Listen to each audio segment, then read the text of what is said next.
Right. So as I said, there are also conflicts of stakeholders. Okay. So conflicts means their needs or their interests, they are going against the interest of the other group. That's what the conflict is talking about here. So conflict between managers and workers can lead to industrial action. So that's what we know. Yeah. So for example, if we increase the directors, what do you call it? Directors pay. Yeah. It means the employees will have less money. Okay. And they will not be happy because always it's the employees who are working very hard compared to the director. Director is just, just sitting in the office and telling people what to do. It's very strange and it's very what very bad that the world always rewards more money to people who are not working. Yeah, and most of the time you see the director sitting in the office and is on the phone. But you find this person working very hard, picking this, picking that, picking that. But when it comes to pay, the people who are just sitting in the office, they are paid more than the people who are working very hard who are sweating. Yeah, so that's the reality of the world. Okay. Right. Okay. So if they are obviously going to have conflict between these managers and employees, so for example, as I said, employees might want overtime, okay, because they know that if they work overtime, they're going to have more reward, more money. But the managers, okay, they are thinking that if people are going to work overtime, then it means it will have impact on the amount they pay them. So therefore, they're going to have less money to pay them. Okay. Or the manager wants workers to work extra hours with no pay. Okay. So they're working more hours, but with no increase in the pay that actually they had agreed at right at the beginning. So that is going to also to work in a conflict. It's going to bring conflict between the managers and the workers. Now, in most cases, the workers they tend to have a body to where they belong. Okay, so these bodies where they belong, they call them trade unions. They subscribe to them. They do pay fees every year for joining this, but it helps them to negotiate with the managers or negotiate with the owners of the company. So, for example, if they feel that their pay now is very, very low, they can't afford with the cost of living currently, then they will actually go to their trade union and complain there. So trade union will help them to work with the managers and the shareholders to see if they can resolve that particular problem. If they can't, then they ballot the people. So they ballot the people for strike, whereby people do not work for probably a number of days. And the problem, if people are not working, then it means the company is losing because it's not producing anything. And also at the same time, its reputation is being damaged. So not good at all. Okay. So as it says, conflict between managers and workers can lead to industrial action.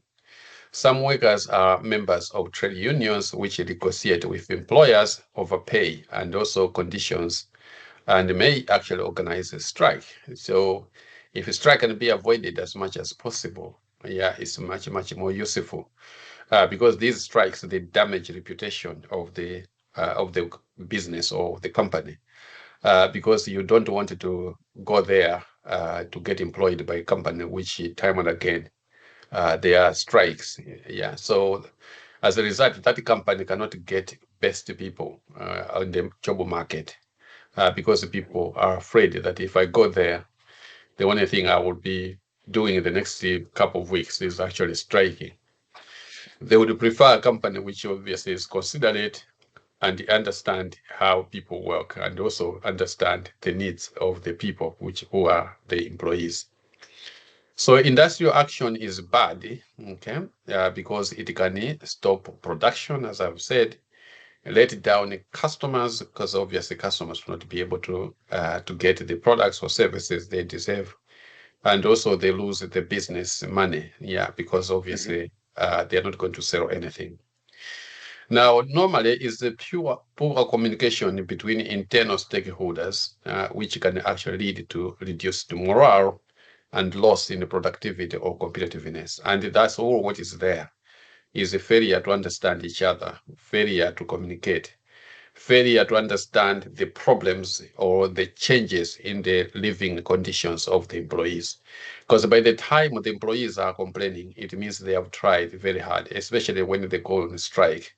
It means they have tried very hard because also they are afraid that if they just take things into their own hands, they can lose the job. Yeah. Mhm. All right.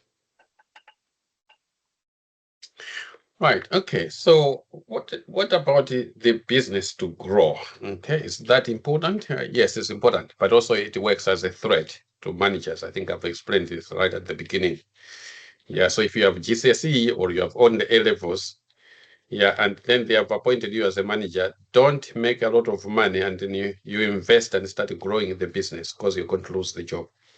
Yeah. But there's a benefit in terms of why the business actually grows. So when the business grow, is going to have economies of scale. Okay. Now, what is the economies of scale? So scale means getting bigger. Okay. Scale is exactly the same thing. We measure things on a scale. But here we are talking about business getting bigger. If because the business has gone bigger, then it's going to benefit from that size. One of the benefits it gets is that it's going to have smaller unit cost. So the cost of raw materials per unit is going to go down. Okay. So Mhm. these per unit is actually the total cost per that unit versus how much you are going to actually charge the customer. Because if you reduce the cost of production, then you can improve the profit even with the same price that you have. Remember, profit is selling price minus cost price. So if Mhm. you reduce the cost, it means the profit will shoot up. Okay. Now, the other way you can increase the profit is to increase the price. But increasing the price has a disadvantage because if you increase the price, the demand for your products is going to go down.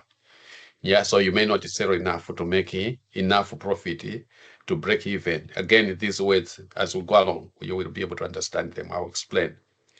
Yeah, so economies of scale is the reduction in the unit. Now, unit is the same as average cost. So what we have, how many boxes of matches have we actually produced? 20. How much did it actually take us to produce these 20 boxes of matches?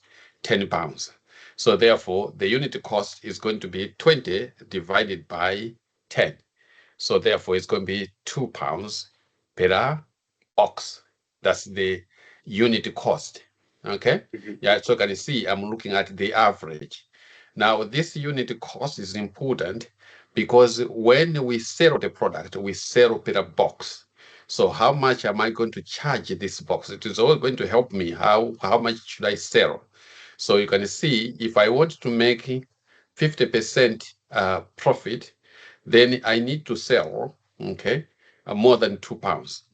Yeah, Mhm. because if I sell £2, then I've just a break even. I've actually get the money back that I had actually spent to produce it. You follow? Yeah. Yeah, yeah. So as the total number of products obviously increases, then your unit cost is going to drop. Okay. Mhm. Yeah, so as the unit cost drops, it means you can manage to also sell the product at a lower price, which means it's going to increase the demand for your product. Yeah, but there are other reasons why that unit cost should go down. The most important is that you tend to buy things in a bulk. Now, in a bulk, it means you're buying them in packs, not in singles. So when you go into the shop, let's say, for example, you want to buy Coca-Cola. Yeah, Mhm. now, when you go into the shop, you're going to have those two types of packaging that you're going to have. So you have single bottles where they dismantle the pack and then they sell bottle by bottle. Okay. Mhm. But you can go to the wholesale where obviously you can buy the whole pack. Now, if you compare the price of the whole pack and the price of per bottle, is going to be more expensive for you to buy per bottle. The price is higher than Mhm. buying the pack. Do you follow? Do you follow me? Yeah. Yeah. Yeah. So it's going to be there. So normally when you are a bigger company, you don't buy things in a small amount. You buy things in a large amount. Now, Mhm. because you are buying in large amount, you tend to get a discount. Yeah. So that will reduce your cost. And that's what you mean by economies of scale. Mhm. Okay. The other way you can achieve economies of scale is because you are a bigger company, you are more likely to invest in technology. Technology is quite expensive. So introduce your technology into your business, which is going to reduce the amount of time you spend to produce the products. So that on its own is going to reduce the cost. Remember, we pay people per hour. So we look at how much time they have worked. So Mhm. therefore, if we reduce the amount of time they work, but produce the same amount, it means we have reduced the cost. Mhm. Okay, so that's what obviously this economies of scale. So the definition is the reduction in unit cost or in average cost due to an increase in the scale of production of the business. Okay, Mhm. yeah. Yeah, so what is the real benefits of this growth? Yeah, so obviously large firms can borrow more cheaply. Yes, if you're going to go and get the loan, the first thing they ask you is the size of your business. Okay. So how many sales volume do you have per year? How much Mhm. profit do you make per year? Okay. So the moment the bank looks at that, it says, oh, this is a safe customer. Okay. So then they are saying, you can get this at a lower, amount of money you want to borrow at a lower interest rate. Larger firms can produce a range of products and have a larger market share. Again, having a bigger market share. Market share is the number of customers, so the proportion of the number of customers that actually you have got. Okay, right. Yeah. So each of these group of customers, they form obviously your share is the market share. So market share is just a proportion. Okay, so if you have different products, the chances is that you're going to have different groups of customers. So therefore, the chances is that you are also going to reduce the cost of production. Okay, Mhm. larger firms can buy materials in bulk, which is what I've just said. They are the boxes or buying a box of Coca-Cola compared to buying each bottle of Coca-Cola is going to be much cheaper buying the box. And obviously, you get discount off, and this is always the case. And also, larger firms can actually use a better and more efficient machinery. So, machinery, technology, so all these they are going to help to reduce the amount of time it takes for you to produce, therefore reducing the unit cost or the average cost. Mhm. Right. Okay. So as I said, some firms prefer to stay small. Why? Okay. So remember what I was saying. Yeah. If you had GCSE and you have been appointed a manager, you don't want to lose the job. Yeah. So therefore, you try very hard not to invest in that business and then make it grow because you're going to lose your job. Mhm. Yeah, but there are other reasons. So, for example, they would prefer to give personal service to their customers. So, I want to see the customer. If I grow big, I can't see the customers. Instead, I'll be replaced by other employees. So, for example, if I expanded to Africa, for example, yeah, it means I'm not going to be closer to the students in Africa. No. Mhm. So, as a result, I will stay small. Okay. Mhm. They may be unable to gain the money needed for expansion. So in some cases, probably you can't get a loan. The bank can't lend you the money because you have no history of success. You have just started. So therefore, you maintain that actually being small. Now, obviously, there are so traders who prefer to keep it total control. So they don't want to lose the control. Remember, when the company grow bigger, And obviously, the owner themselves who started it. So, for example, Richard Branson, who's a Bezos, you can see, yeah, they are not, it's not themselves who are operating day to day. They have employed managers. So they lose the control because they do not have qualification to manage such a larger firm. Now, if you want to actually continue managing your own business, then it means the business is not growing. Okay. Yeah, and also you may find it actually difficult. So you have no competence, you have no skills, you have no qualifications to manage larger group companies. So therefore, you are not going to grow. Yeah, so they are both personal reasons as well as financial reasons. Yeah. Yeah. Okay. Right. Okay. So what were you supposed to learn here? So you were supposed to be able to identify business stakeholders and their interests in the business. And then more importantly, you need to give examples. Okay, so you make a definition and then you provide an example, which you have been given. Then describe how stakeholders' interests may be in conflict and impact on the business. Yeah, so obviously we have uh, difference in terms of the manager looking for more pay, more commission, while the shareholders, they are also looking for more profitability. So the payment for the manager will reduce the profitability that the shareholders are looking for. Explain the various ways in which business actually may grow. That is not on your syllabus. So when you get this note, just cancel it. Yeah, I've removed it. Okay, so remove that. Explain Sorry, the I know yeah, the ways it's like internal and external. they are more than that. So they are vertical integration forward, vertical integration backward. Yeah, Uh, so those yeah. yeah, those were the ones who were in these notes. So obviously it's not, they do not apply to you too. But if you have learned it just briefly like those, then that's fine. You can add them in. Yeah. Mm-hmm. Yeah. So explain the benefits of business growth. We have just finished it, and explain why some firms may choose to remain small. Yeah. Obviously, I don't want to lose control. Yeah, I'm one of them. I don't like to expand my tutoring business. Yeah, so even if my friends say, no, no, no, no, but I want to be a tutor, I say, yeah, you're going to be a tutor on your own. I don't want it with other people because I don't want fighting. Yeah. Yeah, you start fighting for money, yeah, or fighting for fame, yeah, Mm-hmm. yeah, or you are different, you differ in the way you want actually to be learned, yeah, so that becomes problematic. Okay, so that's all that obviously I wanted you to know, yeah. Mm-hmm. Does that help you? You think you're following? Yeah. Yeah. Okay, right. Okay, so do you have any question? Uh, Not really. Okay, so what you need to do, okay, so when you go home after you have eaten, okay, Mm-hmm.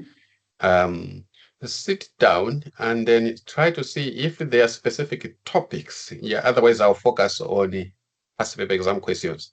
But if you have specific topics, so write them down and then go back on this platform, Mm-hmm. send them via chat. Okay. Yeah. Yeah. Yeah, so that's what you should do. Right, so I'm sending these notes. Okay, Mm-hmm. I've sent them.